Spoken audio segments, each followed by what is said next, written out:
प्रिय दर्शक बंधु मानक आमर प्रणाम। आमर भगवत प्रेमी भाई और भौणी मानक आमर प्रणाम। गुरुजी गुरुमांकर पाद पद्म अधमर कोटि कोटि प्रणाम। प्रिय दर्शक बंधु आजिर आलोचनार विषय वस्तुटी होची कलिजुगर जानिबा कथा। आज आलोचना करिबा श्री गुरु शरण ज्ञान तरंगिणी वा जीवन रहस्य। आउ डेरी नकरी आसंतु आलोचना करिबा। रे आत्मन सदा रख तुही मने समय तोहर जाए क्षणे क्षणे। जे देह आश्रय नेइछु आत्मन पंचभूते ताहा होइछि गठन। समय ता पंचभूते हेबो लीन ए कथाटी निश्चय करिथा प्रमाण। भूली जाई अछु मरिबा कथाटी असमये काल चिपी देव तंटी। एबेले ईश्वर को भजिबा पाई कहिले तो बेल नाही कहू डाकी। सबु बेले काम्य कर्म आल देई भजन समय देउछु गड़ाई। दुआरे बसिछि मृत्यु रूपी काल के कहिबो नेब संजे कि सकाळ। तोर अनिच्छारे सर्वकर्म छाड़ी मृत्यु रूपी काल नेबटी घोषाड़ी। से बेड़ आत्मन कह कि करिबू ए कथा गोटिक दिने तो न भाबू। सबुर करता से परमेश्वर एहा न जानी न कहू मोर मोर। दृश्य दृश्य जहा भौतिक पदार्थ सबुर निर्माता स्वयं विश्वनाथ। समस्त जीवर भाग्य नियंता से ए गूढ़ रहस्य तो मने न पसे। कर्ता मने करी अज्ञान अंधारे मोर मोर कही बुड़ीछु धंदारे। भाविछु आत्मन किछि तह बिना होई न पारिब काम्य कर्म सीना।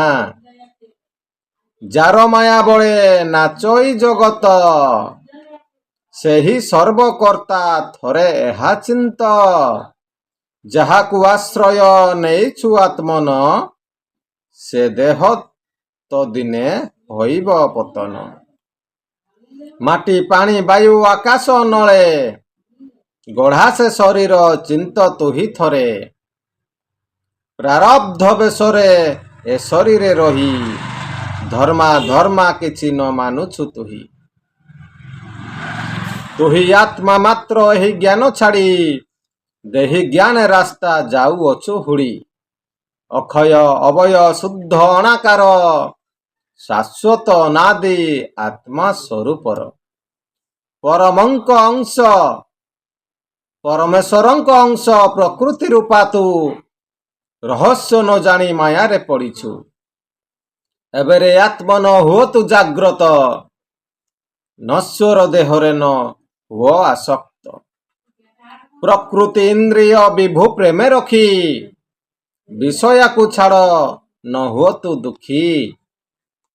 शयने स्वपने जाग्रत रहीण न स्वरूप चिंत अनुक्षण।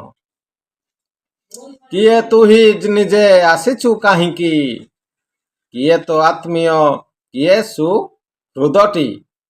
जीवन दीपत दिने तो लिभिब कुकर्म बोझकु बही मुंडे जीव। एबे मध्य तोर समय रहिछि सुकर्म को सबु कर बाछि बाछि।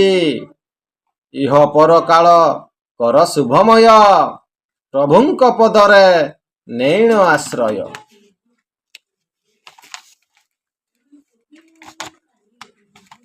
दिनु दिनु देह आयु क्षीणतर अज्ञाने मजीण नह नार खार। आत्मज्ञान भावे होई प्रतिष्ठित घर विषयारु हुअरे मुकत। गला बेले आउ फेरी न आसीब विष छाड़ी एबे नामा मृत भुंज। शयने स्वपने स्मरी विभु नाम सफल तू कर मानव जीवन। ପ୍ରାରବ୍ଧ ଭୋଗିବା ପାଇଁ ଏହି ଦେହ ମିଳିଅଛି ସିନା ନକର ସନ୍ଦେହ। ଏ ଘଟେ ପରମ ସ୍ୱୟଂ ବ୍ରହ୍ମ ରାଶି ତହ ସଙ୍ଗେ ସୂକ୍ଷ୍ମେ ଖେଳୁଛନ୍ତି ରସି। ଏ ମର୍ମ ନ ଜାଣି ବୁଡୁ ଭବ ଜଳେ ଦେହ ଜ୍ଞାନେ ମଜି ରହୁ ସଦା କାଳେ। ଚର୍ମରେ ବେଷ୍ଟିତ ଏ ଦେହ ସୁନ୍ଦର ନ ଜାଣୁ ମାନସ କି ଅଛୁ ସୁନ୍ଦର। ରକ୍ତ ମାଂସ ମଳମୂତ୍ର ଆବଷ୍ଟନେ ଅସ୍ଥି ମଜା ଶ୍ରୋଣୀ ରହିଛି ଯତନେ। ପ୍ରାରବ୍ଧ କର୍ମ ତ ହୋଇଲେ କ ଶେଷ ଜୀବ ପରମ ଯେ ଯିବେ ବହିର୍ଦେଶ। ଅଚେତନ ଦେହ ଶବ ନାମ ବହି ଶ୍ୱାସ ଶ୍ମଶାନକୁ ଯିବ ସ୍କନ୍ଦେ ବୁହା ହୋଇ। ପଲଙ୍କ ସୁପାତି ଗଦି ବିଛଣାରେ ଶୋଉଥିବା ଦେହ ଗଡ଼ିବ ଧୂଳିରେ। ଯେ ଦେହ ଯତନେ ରଖିଛୁ ଆତ୍ମନ ସେବେଳେ ଅଗ୍ନିରେ ହୋଇବ ଦହନ। ଏପରି ଅନିତ୍ୟ ବସ୍ତୁରେ ଆସକ୍ତ ହଇଣ ନାଶୁଛୁ ଇହ ପରଲୋକ। କୁସଙ୍ଗରେ ପଡ଼ି ସ୍ୱସ୍ୱରୂପ ଭୁଲି ମଦ ଅହଙ୍କାରେ ହେଉ ଗୌଡ଼ା ଗୋଡ଼ଘାଲି। ହିତାହିତ କର୍ମ ସର୍ବ ବିସ୍ମରଣ ସ୍ୱମତ ସ୍ଥାପନେ କହୁ ମିଥ୍ୟା ମାନ। କାମରେ କ୍ରୋଧରେ ହୋଇ ଆଚ୍ଛାଦିତ କରୁ ପାପ କର୍ମ ଅତ୍ୟନ୍ତ ଗର୍ହିତ। ଅନ୍ତକାଳେ ଯିବା ସମୟରେ ତୋର ସେ ବଳରେ ଅହଂ କାହିଁ ରହେ କହ। ଅସହାୟ ଅଚେତନ ତୋର ଦେହି ଅନାଥଙ୍କ ପରି ତଳେ ଲୋଟେ ସେହି। ରେ ଆତ୍ମନ ଏହା କହୁଛି ଶୁଣୁଥା ଅନ୍ତିମ କାଳକୁ କେବେ ନ ଭୁଲୁଥା। ସଦା ତାହା ମନେ ରଖି ପ୍ରଭୁ ଭଜ ଆତ୍ମଜ୍ଞାନ ଜାଣି ଅଧର୍ମକୁ ତେଜ। କୃପାମୟ ପ୍ରଭୁ ମଙ୍ଗଳମୟ ସେ ହରିଣ ତ ଦୁଃଖ ଅଭୟ ଦେବେ ସେ। ତୋର ଜନ୍ମ ମୃତ୍ୟୁ ଚକ୍ର ଦେବେ କାଟି ସରିଯିବ ତୋର ସଂସାର ଅରିଷ୍ଟ। ଇହ ପର କାଳ ହେବ ଶୁଭମୟ ରେ ଆତ୍ମନ ଏହା ଦୃଢ଼େ କର ଲୟ। ଜୀବର ପରମ ସୁହୃଦଟି ହରି ନିର୍ଭୟ ଶରଣ ପଶି ଯାରେ ତୁହି। ସନାତନର ସେ ହୃଦୟର ହାର ସେ ପଦରେ କର କୋଟି କୋଟି ନମସ୍କାର। ପ୍ରିୟ ଦର୍ଶକ ମୋତେ ଜନ୍ମରୁ ମୃତ୍ୟୁ ପର୍ଯ୍ୟନ୍ତ ଆପଣଙ୍କୁ ଏଇ ଆମେ 8ରୁ 10 ମିନିଟ୍ ସମୟ ଦେଇକି ଯେଉଁ ପଢ଼ିଲେ ପାଠଟି ଜନ୍ମରୁ ମୃତ୍ୟୁ ପର୍ଯ୍ୟନ୍ତ ଯଦି ଆପଣ ବୁଝିବାକୁ ଚେଷ୍ଟା କରିବେ ନିଶ୍ଚିତ ବୁଝିପାରିବେ। ପ୍ରିୟ ଦର୍ଶକ ବନ୍ଧୁ ସ୍ପଷ୍ଟ ଭାବରେ ସବୁ ଘଟଣା ବର୍ଣ୍ଣନା କରାହୋଇଛି। କ'ଣ କ'ଣ ହବ କ'ଣ ନହବ ସବୁ ବର୍ଣ୍ଣନା କରାହୋଇଛି।